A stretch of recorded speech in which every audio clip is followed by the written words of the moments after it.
Waktu untuk pertemuan kudus Paskah Perjanjian Baru telah tiba. Semua anggota di Sion di seluruh dunia sekarang merayakan Paskah bersama. Saya memanjatkan syukur dan kemuliaan kepada Tuhan Elohim telah memberkati kita dengan kesempatan untuk merayakan Paskah yang penuh makna hari ini. Di antara ajaran-ajaran yang telah dianugerahkan Tuhan di bumi ini, Paskah dapat dianggap sebagai kebenaran yang paling utama. Di setiap zaman, Tuhan selalu melakukan pekerjaan besar melalui Paskah, menjanjikan dan menyatakan kabar sukacita keselamatan kepada umat manusia melalui Paskah. Jadi, kita dapat mengatakan bahwa gereja tanpa Paskah dapat dianggap sebagai gereja palsu. Hal ini karena Yesus sangat rindu merayakan Paskah ini. Keinginannya diungkapkan dengan sungguh-sungguh dalam Lukas pasal 22, dan catatan tentang Yesus yang merayakan Paskah bersama murid-muridnya disusun dengan baik di berbagai tempat dalam Alkitab, seperti dalam Matius pasal 26 dan Markus pasal 14. Paskah dirayakan di Mesir sekitar 3.500 tahun yang lalu. Namun, kita dapat memahami bahwa juga sejarah Tuhan memimpin umatnya untuk merayakannya. Sebelum memasuki tanah Kanaan, tanah yang berlimpah susu dan madu, dapat dilihat sebagai bagian nubuat yang sangat penting dari sudut pandang nubuat Alkitab. Paskah tidak berakhir setelah waktu itu. Sebaliknya, menurut ajaran Tuhan, hari itu terus dirayakan bahkan sampai pada era kerajaan Yehuda. Raja-raja seperti Yosia dan Hizkia juga termasuk di antara mereka yang menerima berkat besar dari Tuhan dengan merayakan Paskah.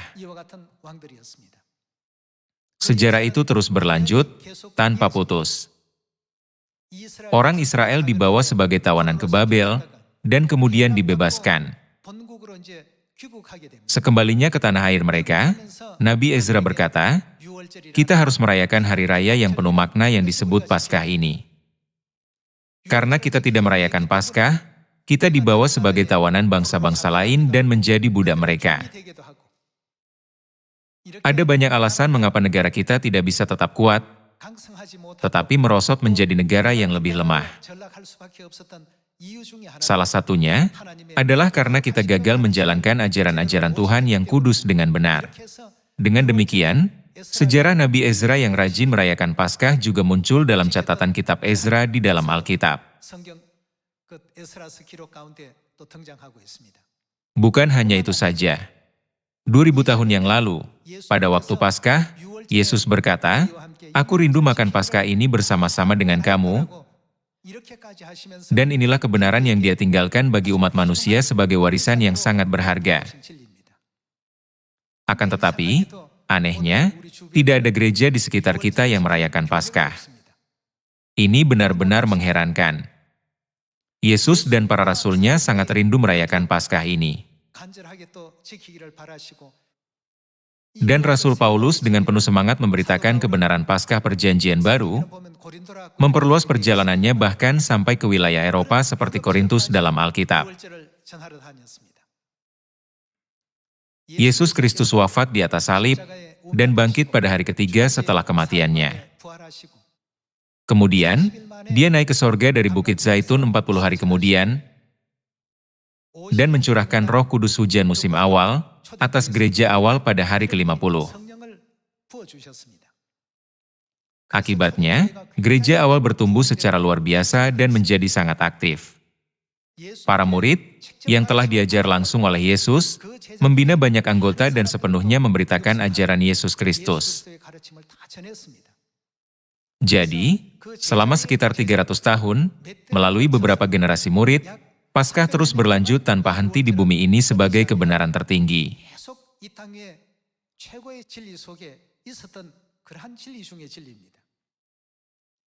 Namun, pada tahun 325 Masehi, Kaisar Romawi Konstantinus memanggil para pemimpin agama Kristen. Sebuah dewan keagamaan diadakan di Nikea, yang sekarang berada di wilayah Turki. Di sana, mereka melakukan tindakan yang mengerikan seperti menghapuskan Paskah. Pada waktu itu, untuk menjadi kaisar Romawi, orang harus juga memegang posisi sebagai imam besar Dewa Matahari yang disembah oleh Roma.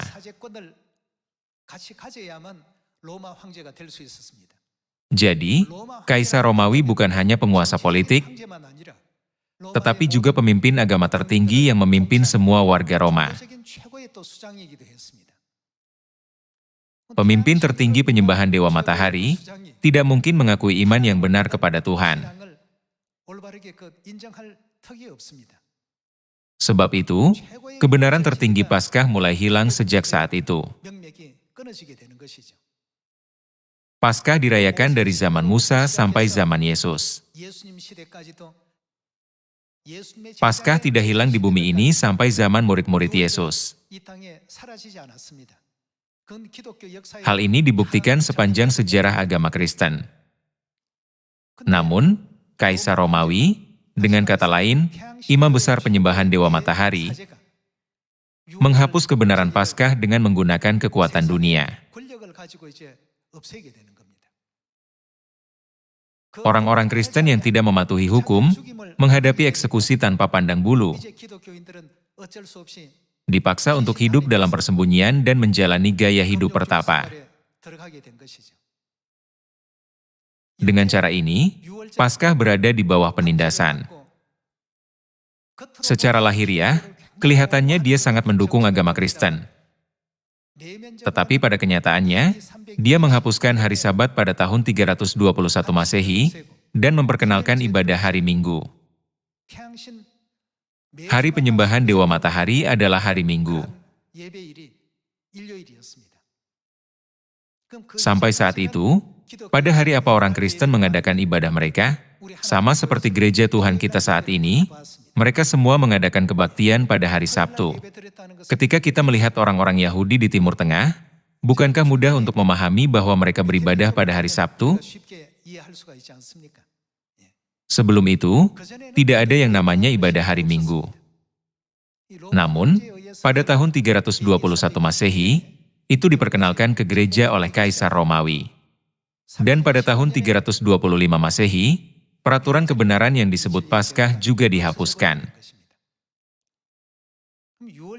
Lalu, mengapa Paskah itu begitu penting? Tanpa Paskah, jalan untuk memanggil Tuhan Bapa dan Ibu akan sepenuhnya tertutup. Melalui kebenaran Paskah, Tuhan menjanjikan kita peraturan untuk makan daging anak manusia dan minum darahnya, memungkinkan kita untuk mewarisi daging dan darah Tuhan dan menjadi anak-anaknya. Hari ini, Paskah sangat penting bagi para anggota keluarga sorgawi.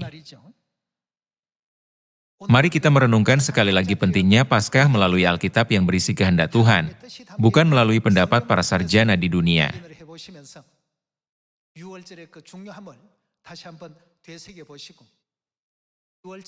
Kita harus merayakan Paskah sampai hari terakhir, dan secara benar menyampaikan kehendak Tuhan kepada semua orang. Mari kita lihat firman Tuhan dalam kitab Matius pasal 26 ayat 17.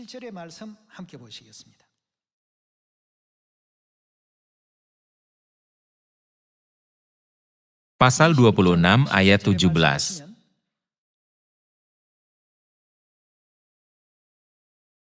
Pada hari pertama dari hari raya roti tidak beragi, datanglah murid-murid Yesus kepadanya dan berkata, "Di mana engkau kehendaki kami mempersiapkan perjamuan Paskah bagimu?"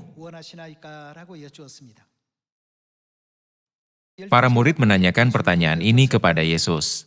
Ayat 18.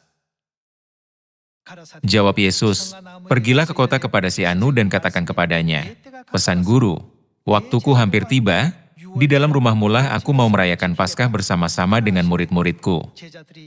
Lalu murid-muridnya melakukan seperti yang ditugaskan Yesus kepada mereka dan mempersiapkan Paskah. Demikianlah, Yesus memberikan jawaban kepada murid-muridnya. Yesus juga merayakan Paskah. Ini karena Paskah mengandung perjanjian Tuhan yang sangat penting. Makanya, dia pertama-tama memberi kita teladan untuk merayakan Paskah. Di antara mereka yang baru saja dibaptis dan merayakan Paskah untuk pertama kalinya, mungkin ada beberapa anggota yang menanyakan pertanyaan ini. Mengapa hanya gereja Tuhan yang merayakan Paskah, sedangkan gereja-gereja lain tidak? Kita ingin memiliki iman yang mengikuti kehendak Tuhan. Jika kita menolak ajaran Tuhan yang diberikan untuk memimpin kita ke kerajaan sorga, apa artinya iman kita? Tuhan memerintahkan kita untuk rayakanlah. Jadi meskipun seluruh dunia tidak merayakannya, haruskah kita mengikuti dunia? Saya percaya kita harus mengikuti ajaran Tuhan yang kita percayai. Mari kita lihat bagaimana Paskah dipersiapkan dan dirayakan. Ayat 26. Mari kita lihat ayat 26. Dan ketika mereka sedang makan, Yesus mengambil roti, mengucap berkat, memecah-mecahkannya lalu memberikannya kepada murid-muridnya dan berkata, "Ambillah, makanlah, inilah tubuhku." Dengan cara ini, dengan memecahkan roti Paskah, dia menyatakan kepada kita bahwa roti Paskah adalah tubuhnya yang kudus. Ayat 27. Sesudah itu ia mengambil cawan, mengucap syukur lalu memberikannya kepada mereka dan berkata, "Minumlah, kamu semua, dari cawan ini." Kita tidak bisa minum cawan itu sendiri. Bukankah ini berarti bahwa kita harus minum anggur Paskah yang ada di dalam cawan? Minumlah, kamu semua, dari cawan ini. Sebab inilah, artinya, anggur Paskah. Inilah darahku, darah perjanjian, yang ditumpahkan bagi banyak orang untuk pengampunan dosa. Yesus meninggalkan makna penting ini tentang Paskah. Ia memecah-mecahkan roti Paskah dan memberikannya kepada mereka, sambil berkata, "Inilah tubuhku," yaitu tubuhnya yang kudus dan mengaruniai anggur Paskah, dengan makna pengampunan dosa bagi banyak orang.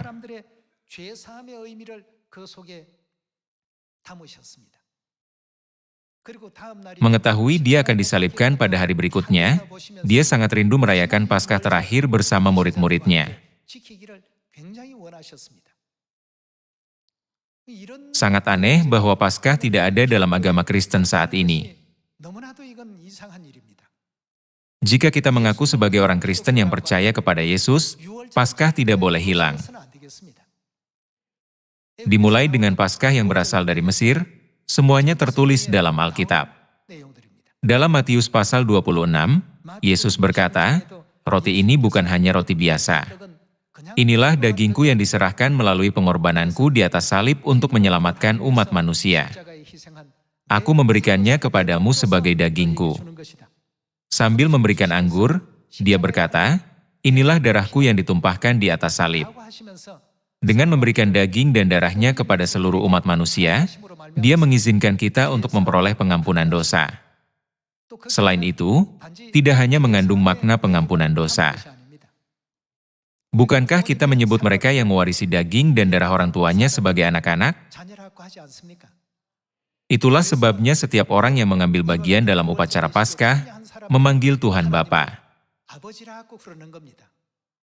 Ketika pergi ke gereja, tidakkah kalian penasaran mengapa kita menyebut Tuhan Bapa? Apakah kalian hanya berpikir, karena mereka yang memiliki iman sebelum saya memanggil dia Bapa, saya harus memanggil dia Bapa juga? Kita adalah orang-orang yang telah mewarisi daging dan darah Tuhan.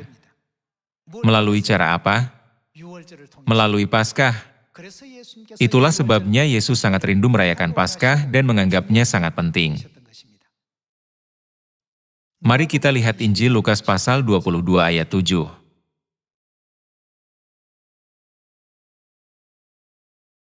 Lukas pasal 22 ayat 7.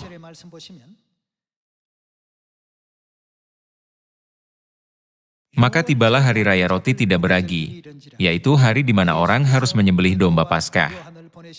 Lalu Yesus menyuruh Petrus dan Yohanes, katanya, "Pergilah, persiapkanlah perjamuan Paskah bagi kita supaya kita makan."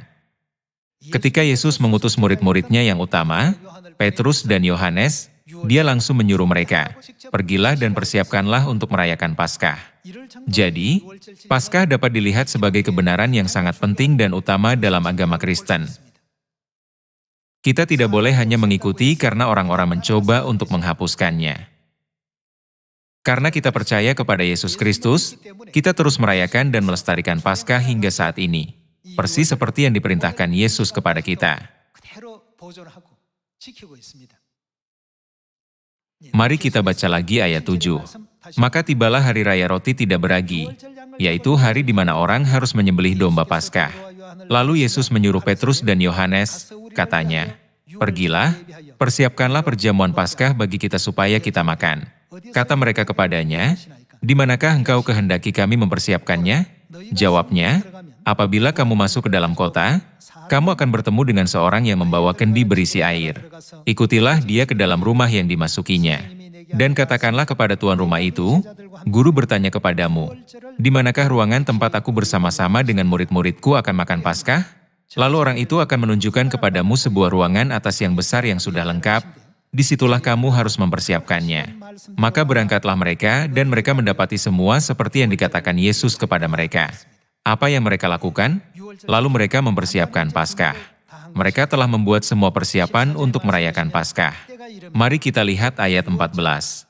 Ketika tiba saatnya, ketika waktu Paskah tiba, Yesus duduk makan bersama-sama dengan rasul-rasulnya.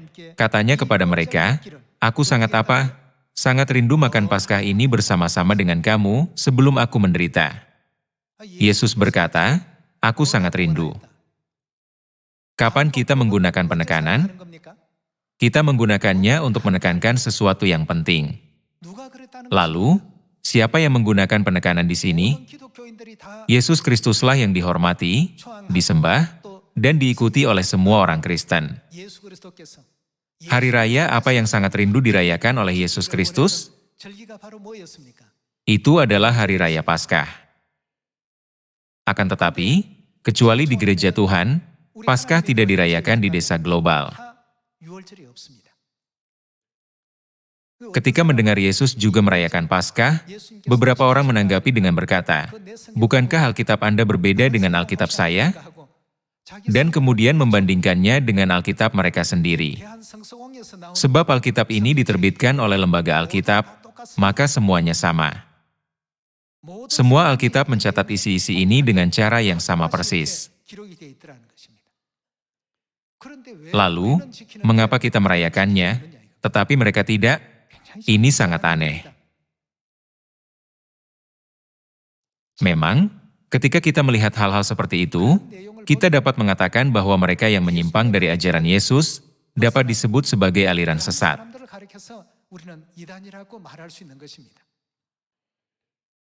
Mari kita lihat lagi ayat 15. Katanya kepada mereka, "Aku sangat apa?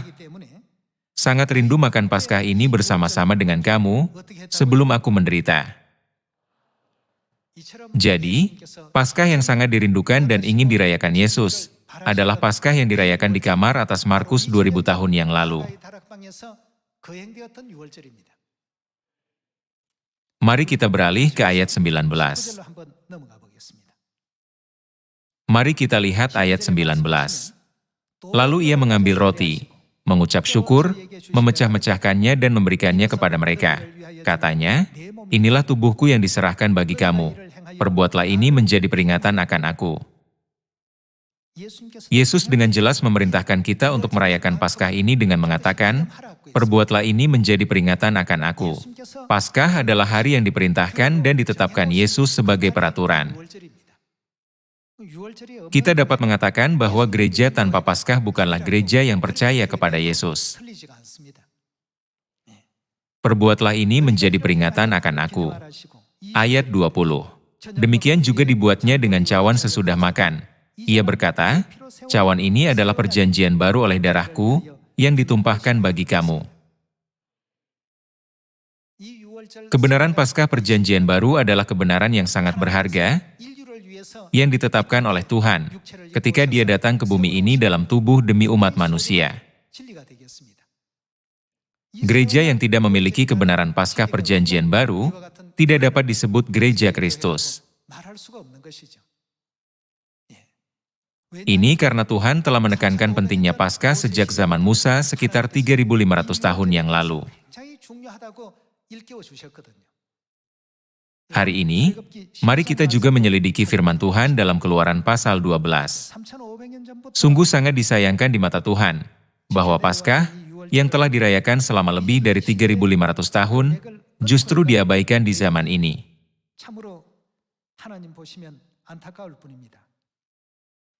Mari kita lihat kitab Keluaran pasal 12 ayat 21.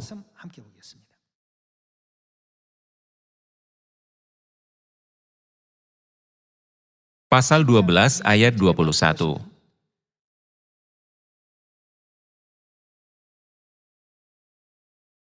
Lalu Musa memanggil semua tua-tua Israel serta berkata kepada mereka, "Pergilah, ambillah kambing domba untuk kaummu dan sembelihlah anak domba Paskah."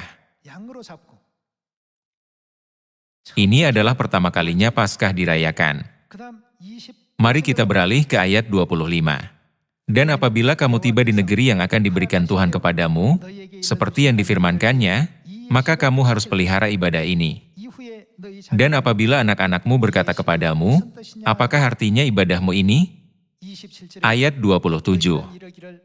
Maka haruslah kamu berkata, itulah korban Paskah bagi Tuhan yang melewati rumah-rumah orang Israel di Mesir, ketika ia menulahi orang Mesir, tetapi menyelamatkan rumah-rumah kita. Lalu berlututlah bangsa itu dan sujud menyembah. Bahkan sekitar 3.500 tahun yang lalu, sejak Musa memimpin orang Israel keluar dari Mesir, Tuhan telah berulang kali menekankan Paskah, mengatakan bahwa itu harus dirayakan.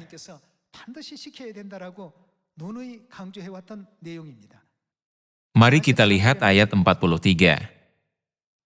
Berfirmanlah Tuhan kepada Musa dan Harun, inilah ketetapan mengenai Paskah, tidak seorang pun dari bangsa asing boleh memakannya. Seorang budak belian barulah boleh memakannya, setelah engkau menyunat dia. Dengan cara ini, Tuhan sangat menekankan peraturan Paskah ketika Dia menetapkannya. Ini adalah kebenaran yang tidak akan pernah hilang, dan tidak boleh hilang. Mari kita beralih ke kitab yang sama Keluaran pasal 13 ayat 8. Pada hari itu harus kau beritahukan kepada anakmu laki-laki. Ibadah ini adalah karena mengingat apa yang dibuat Tuhan kepadaku pada waktu aku keluar dari Mesir.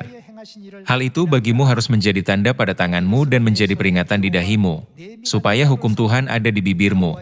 Sebab dengan tangan yang kuat Tuhan telah membawa engkau keluar dari Mesir. Haruslah, apa yang harus mereka lakukan? Haruslah kau pegang ketetapan ini pada waktunya yang sudah ditentukan, dari tahun ke tahun.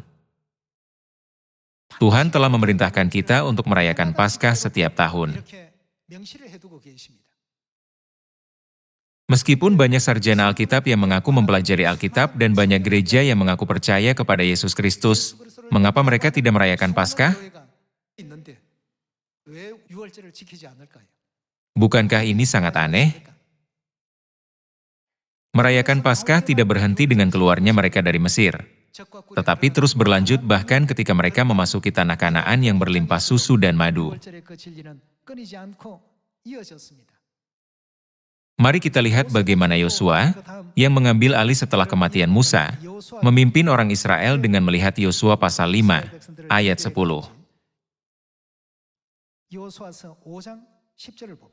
Dari Keluaran sampai Wahyu, seluruh Alkitab saling berhubungan melalui kebenaran Paskah.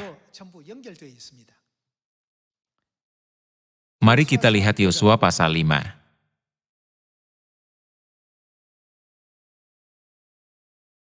Yosua pasal 5 ayat 10. Sementara berkemah di Gilgal, orang Israel itu merayakan Paskah pada hari yang ke-14 bulan itu, pada waktu petang, di dataran Yeriko. Semuanya, Paskah belum berakhir. Ini terus berlanjut. Sepanjang zaman dan sejarah, umat yang menyembah Tuhan harus mengingat Paskah dan merayakannya. Semua orang Israel juga telah melakukannya. Mari kita lihat ayat 10 lagi.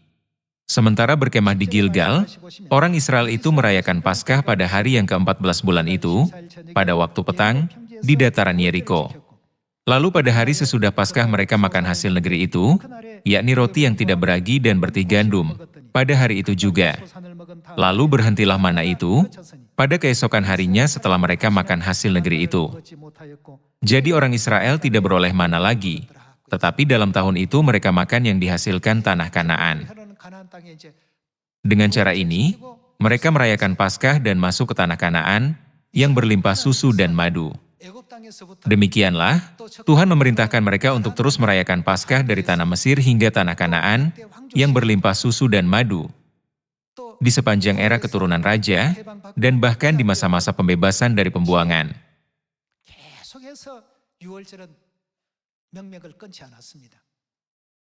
Selain itu, dalam kitab Injil, Yesus Kristus berkata bahwa dia sangat rindu makan Paskah ini bersama-sama dengan murid-muridnya dan menjelaskan pentingnya roti Paskah dan anggur Paskah.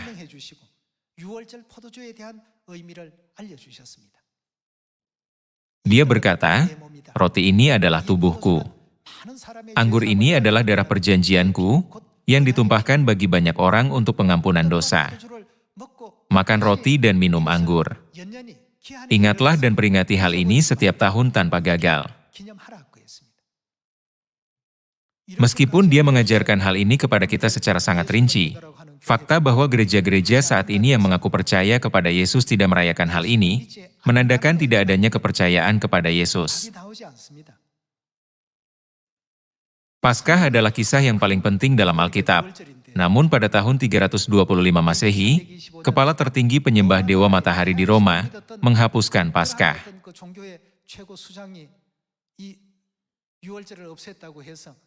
Tidak masuk akal bagi semua gereja saat ini untuk mengikuti penghapusan ini. Karena itu, kita perlu menerima ajaran Yesus sebagaimana yang telah diberikan dan terus mengikuti ajaran para rasul. Itulah jalan menuju kerajaan sorga dan dapat dilihat sebagai jalan untuk mengikuti kebenaran. Oleh karena itu, difirmankan bahwa kita tidak boleh menambah atau mengurangi firman Tuhan dalam 66 kitab dalam Alkitab. Tuhan telah secara khusus memerintahkan kita untuk tidak mengubah apapun. Jika kita menerima firman Tuhan apa adanya, tanpa menambahkan atau mengurangi apapun, lalu apa yang harus kita lakukan tentang Paskah? Kita harus merayakannya. Jika kita tidak merayakannya, dapatkah kita mencapai keselamatan rohani yang kita inginkan? Mari kita beralih ke Matius pasal 7. Ada peringatan dan nasihat yang diberikan Yesus kepada kita tentang hal ini. Ini adalah bagian terpenting yang diberikan olehnya, yang meramalkan masa depan umat manusia. Mari kita lihat Matius pasal 7 ayat 21.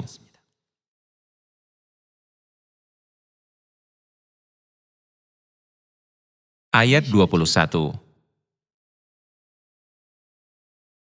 Bukan setiap orang yang berseru kepadaku, "Tuhan, Tuhan," akan masuk ke dalam kerajaan sorga. Beberapa orang berkata, "Bukankah kerajaan sorga terjamin jika kita percaya dan berseru, 'Yesus, Yesus'?" Namun, kita harus percaya kepada Yesus dengan benar dan mengikuti ajarannya untuk masuk ke dalam kerajaan sorga, bukan? Bukan setiap orang yang berseru kepadaku, "Tuhan, Tuhan," akan masuk ke dalam kerajaan sorga, melainkan siapa yang akan masuk sorga? Melainkan dia yang melakukan kehendak Bapa-Ku yang di sorga. Pada hari terakhir banyak orang akan berseru kepadaku, "Tuhan, Tuhan, bukankah kami bernubuat demi nama-Mu, dan mengusir setan demi nama-Mu, dan mengadakan banyak mujizat demi nama-Mu juga?" Pada waktu itulah aku akan berterus terang kepada mereka dan berkata, "Aku tidak pernah mengenal kamu. Enyahlah daripadaku, kamu sekalian pembuat kejahatan." Dengan kata lain, dia bermaksud, "Enyahlah daripadaku, kamu yang tidak menuruti ketetapan, peraturan, dan hukum Tuhan." Ini adalah jalan yang telah Tuhan tetapkan untuk menyelamatkan umat manusia. Karena kita, manusia, hidup di ruang dimensi 3, kita tidak dapat sepenuhnya memahami dunia Tuhan, yang ada dalam dimensi keempat atau kelima.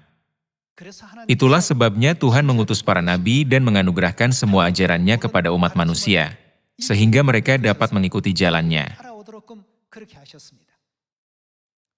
Meski begitu, kehendak Tuhan tidak dapat sepenuhnya disampaikan kepada umat manusia, jadi Tuhan sendiri datang ke bumi ini untuk mengajarkan kehendaknya kepada kita. Itulah sebabnya Dia datang ke bumi ini 2000 tahun yang lalu, untuk mengadakan Paskah dan mendirikan gereja Tuhan. Namun, selama zaman kegelapan, Paskah menghilang, dan semua kebenaran Tuhan dihapuskan sepenuhnya di bumi ini. Ibadah hari Minggu, Natal, dan salib yang disembah oleh semua orang Kristen saat ini adalah hasil karya dari penyembahan Dewa Matahari yang diperkenalkan ke gereja selama zaman kegelapan.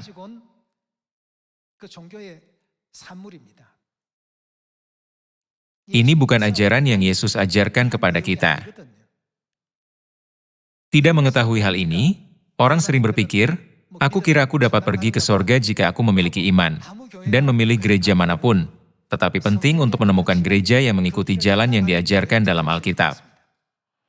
Hari ini, kalian dan saya mendapatkan pengakuan untuk memanggil Tuhan Bapa, dengan mengenakan kasih karunia daging Tuhan dan darahnya yang berharga. Mari kita meneguhkan firman dalam Yohanes pasal 6. Yohanes pasal 6 ayat 53. Ayat 53. Maka kata Yesus kepada mereka, "Aku berkata kepadamu, sesungguhnya jikalau kamu tidak makan daging anak manusia dan minum darahnya, apa yang tidak kamu miliki? Kamu tidak mempunyai hidup di dalam dirimu. Bukankah tidak memiliki hidup, pada dasarnya berarti mati?" Alkitab memberitahu kita bahwa siapapun yang tidak memiliki daging dan darah Kristus di dalam dirinya, dianggap mati. Ayat 54. Barang siapa makan dagingku dan minum darahku, apa yang mereka miliki?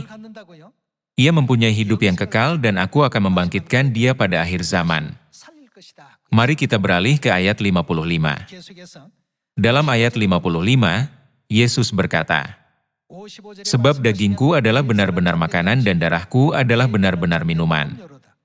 Barang siapa makan dagingku dan minum darahku, ia tinggal di dalam aku dan aku di dalam dia.